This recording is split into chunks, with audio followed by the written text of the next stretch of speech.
important to verify your sick leave totals with your employer prior to submitting your retirement application to ensure that you have enough service credit to meet the eligibility requirements for retirement. Hi, this is Everett Crockett. Welcome to TRS, Your Retirement in Focus. On today's podcast, we will be joined by two members of TRS's Member Services team. With us today are Monica Castine, the Counseling Team Lead, and Carlos Marshall, the Operations Manager for New Retirement. They will be sharing some great information about the retirement application process and on sick leave. This information is especially relevant for our members who are nearing their retirement date. So join me now as we welcome Monica Castine and Carlos Marshall. Ma'am, sir, welcome to the podcast. Good morning. Good morning. Thank So you. good to have you here today. Thank you. It's a pleasure to be here. Great to be here. Excellent. So Monica, let's start with you. We are embarking on our busiest part of the year for retirement processing. For a June, July, or August retirement, when should a member turn in their application? Great question, Everett. Retirement applications can be submitted for any retirement date 6 months prior to that retirement date. However, we ask that members at least submit their applications 2 months prior to their retirement date. Now, June, July, and August are our peak season months. So for those months, we ask that members submit their application at least by the end of March, July by the end of April, and August by the end of May. Understood. Well, I got a feeling for those who are retiring, they won't have any hesitation or reservation about getting those applications in by those deadlines. Absolutely, Everett. Now, thinking of that, what is the minimum amount of sick leave needed for credit towards a retirement benefit? 60 days of sick leave is needed to use sick leave towards retirement, and that is equivalent to an additional 3 months of service credit. However, if members have more sick leave, then that could increase their service credit further. Understood. That's good info right there. Well, what should I do, Monica, if I have sick leave balances from several TRS covered employers? We want members to keep in mind that each employer is responsible for submitting their final sick leave totals. Former employers can complete their final sick leave form once employment has been terminated. Now, current employers will not submit the final sick leave forms until the member has terminated employment with them. Got you. Well, let's just say that I work for a system that awards sick leave at a higher rate than what TRS allows per month. How are those days applied to my sick leave credit? Everett, there are 3 school systems where sick leave was awarded at a higher rate in the past. Those are Marietta City Schools, Cobb County Schools, and Atlanta Public Schools. We advise the members to reach out to those school systems to verify the actual number of sick leave days that they have that they can use towards retirement. Gotcha. So, for example, Cobb County Schools, prior to June 30th, 2010, they accrued their sick leave at 1.5. Okay. During that time period, we only accepted 1 1/4. So anytime before June 30th, 2010, and if you worked for Cobb County Schools, your sick leave will be converted to the 1 1/4. Oh, nice little kicker right there. Yes, so it's important for members to obtain their total sick leave that they're eligible to use towards retirement prior to retiring. I understand. Now, Monica, if I withdrew my TRS service, does that sick leave still count? Everett, if a member withdraws their TRS service, they are unable to use the sick leave they've accumulated during that period of time. Members are only able to use that sick leave if they purchase the service back. Wow. That would probably give some people a pause, and I know I don't want to lose any of my benefit. Absolutely. Not that I'm rushing my retirement. I just want to take advantage of everything available to me. Yes. Now, quote unquote, they say, at the air quotes, that timing is everything.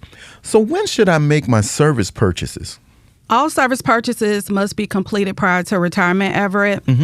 It's best to begin purchasing service once the member meets the eligibility requirement for the type of service being purchased.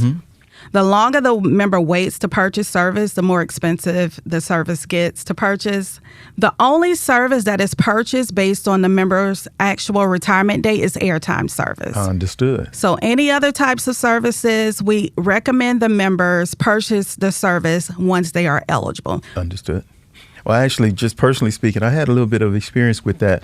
Here at TRS, this is my second TRS covered position with my employment with the state. Okay. And when I found out I could buy back some service time, I did that. Again, not that Yes. I'm rushing my way down the track here. I'm just wanting to take advantage of all that's available to me. I was a little bit surprised at the cost to buy it back up front, but when you look at what it will benefit you on the back, you have to weigh that out. And in my case, it was a good thing to do, so I'm glad I did it. Yes, you have to determine if it's worth purchasing That the is service. the key. I concur. Now, I want to get an idea of how much airtime will cost. What should I do? Well, first, before a member can receive a cost to purchase airtime service, they first have to establish 25 years of service. If a member is within 6 months of their retirement date, they will be eligible to receive an actual cost calculation. However, if they are outside of that 6 months of their retirement date, they will receive a hypothetical cost. Now, the payment to purchase the airtime service will be based on that member's retirement date. Understood. Now, Monica, thinking of that airtime cost, is it more affected if I've been employed further down the line? Is it likely to be higher, or is it just the opposite relative to that cost? Everett, there are multiple factors associated with the cost calculation for airtime service. It is based on an actuarial cost calculation and basically the value of the member's benefit. Understood. All right. Now, Monica, if I never went to a workshop or had a counseling session, how would I go about getting a benefit estimate? If a member is retiring more than 5 years, Everett, we recommend that the member use the estimate calculator via our website at www.trsga.com.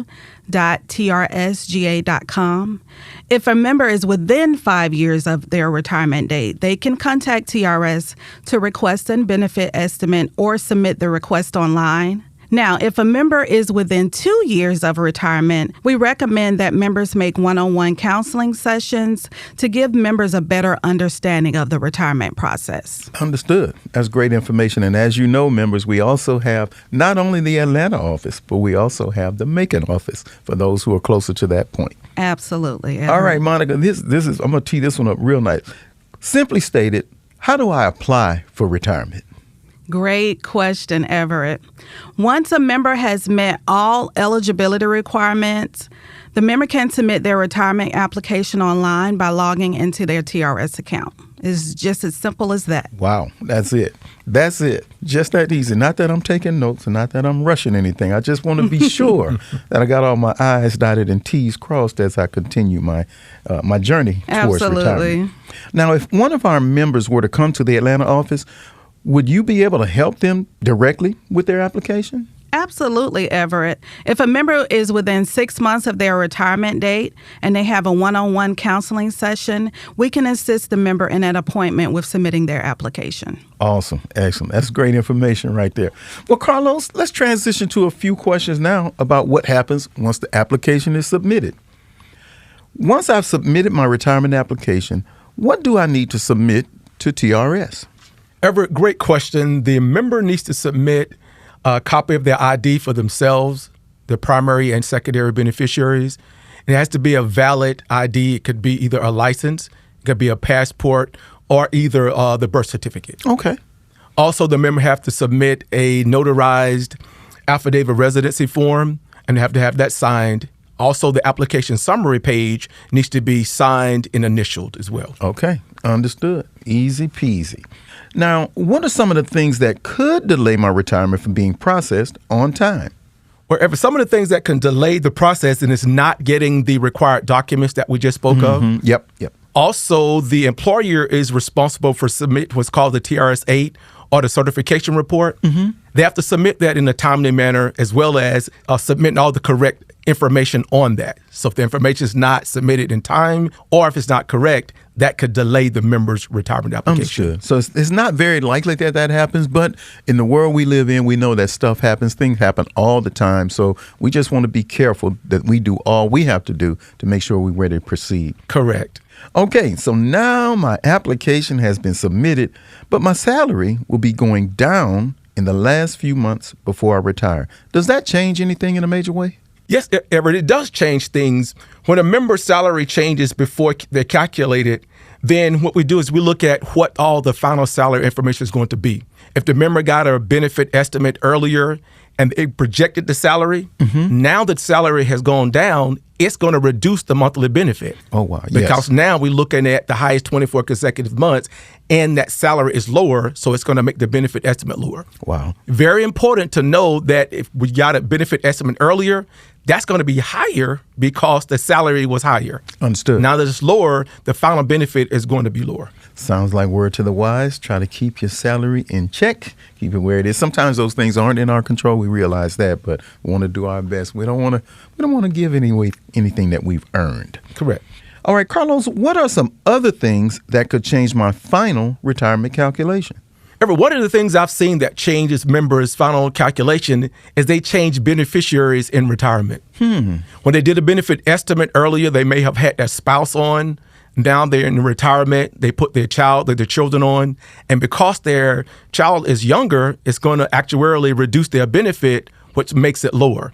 That's a common thing that I see that members don't realize that it's going to change it because they change beneficiaries. Understood. I'm glad you said that because as soon as I thought about that question, I was thinking, what if the beneficiary is older at that time and you switch to a beneficiary that's younger?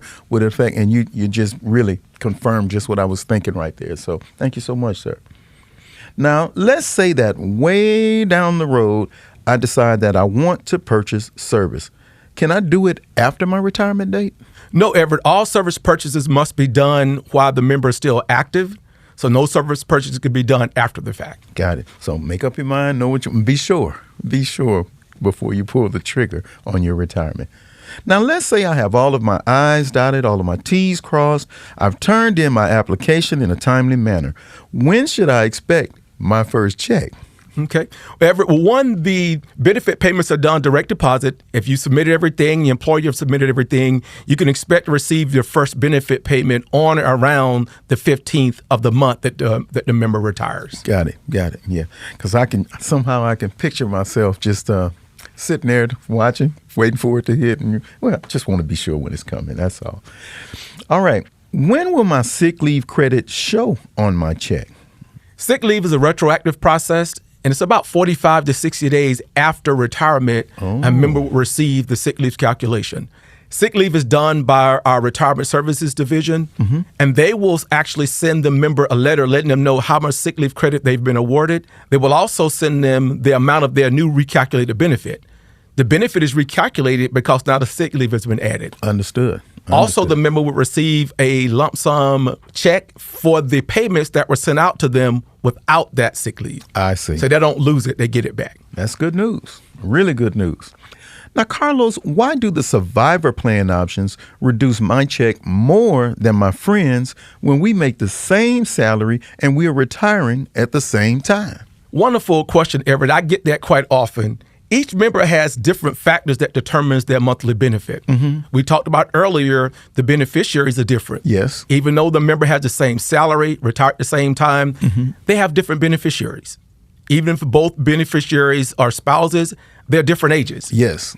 One person may have a spouse, other may have their child or children, and because of that reason, the option factors are going to be different. Makes the benefit different. And I would imagine if the retiree is a male and the beneficiary is female and vice versa, that probably as well would affect those costings. Absolutely, Eric, because all actuarially done based on the life expectancy, all of that makes a difference. Understood. Now, let's say that I received a notification that I don't have enough sick leave to avoid early retirement reduction. What can I do to change that? Very good question, Everett. I get that question often as well. Well, one way is to continue to work to earn the service credit to reach the eligibility that you're trying to get to. I got you. Secondly, you can purchase service.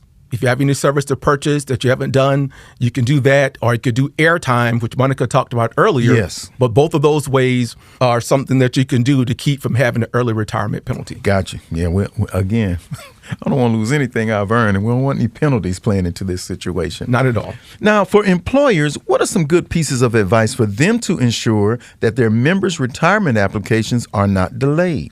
One of the main things, Everett, is to be sure that they get the TRS-8 in on time. Not only submit it on time, but make sure all the information on there is correct. there's a comments box there that we ask them to put any kind of detailed information on salary increases, decreases, payouts, and things of that nature. Okay. This keeps us from having to contact them several times to get the information. It could take a chance of the member missing that payroll. All right, that comment section is for so we don't have any surprises. Anything that jumps up on us on the last minute here. Now, Monica and Carlos, either of you can answer these questions, but here they are. Last two questions. Can you touch on the healthcare subsidy and where our members can get more information about it? Yes, in reference to the healthcare subsidy, the state health benefit plan has a rule that if the member has at least 5 years of service effective January 1, 2012, their healthcare premium will be the same as an active member. Okay. If the member does not have those 5 years effective January 1, 2012, the healthcare premium is going to be higher. Now, the Teachers Retirement System of Georgia does not administer the health plan, so the member would have to contact state health to find out what the new premium is going to be. Okay, understood. I run a report every week to identify members that don't have at least the 5 years, but they have service that they can purchase that has been rendered before January 1, 2012 that will allow them to get to 5 years. I see.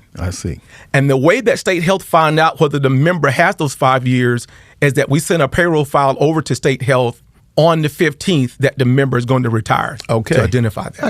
I got you. Awesome. Well, finally, are there any last pieces of advice to give to our listening audience today? Yes, Everett. Here are a few important things to remember. Don't delay the processing of your retirement application by waiting too long to purchase service. If you're vested and you have terminated employment, keep in mind, members, it is your responsibility to submit your retirement application after turning age 60. TRS will not notify you.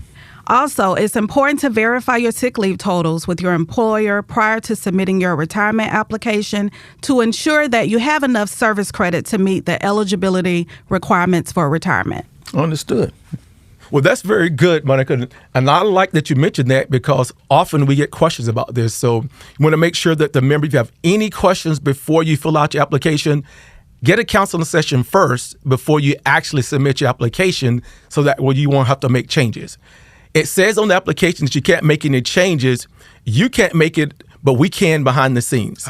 If you can submit a request to us via email or upload it, we can make those changes behind the scenes for you. Excellent information. Excellent. Well, Monica and Carlos, thank you both so much for stopping by the studio today.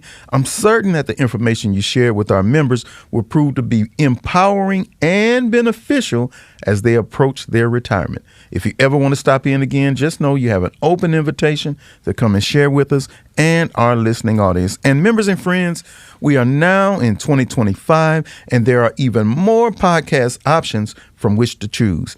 That is why we want to especially thank you for listening to our podcast. If you have any questions or concerns or feedback that you would like to share with us, feel free to email us at podcast@trsga.com. I'm Everett Crockett. Join us next time for TRS, Your Retirement in Focus.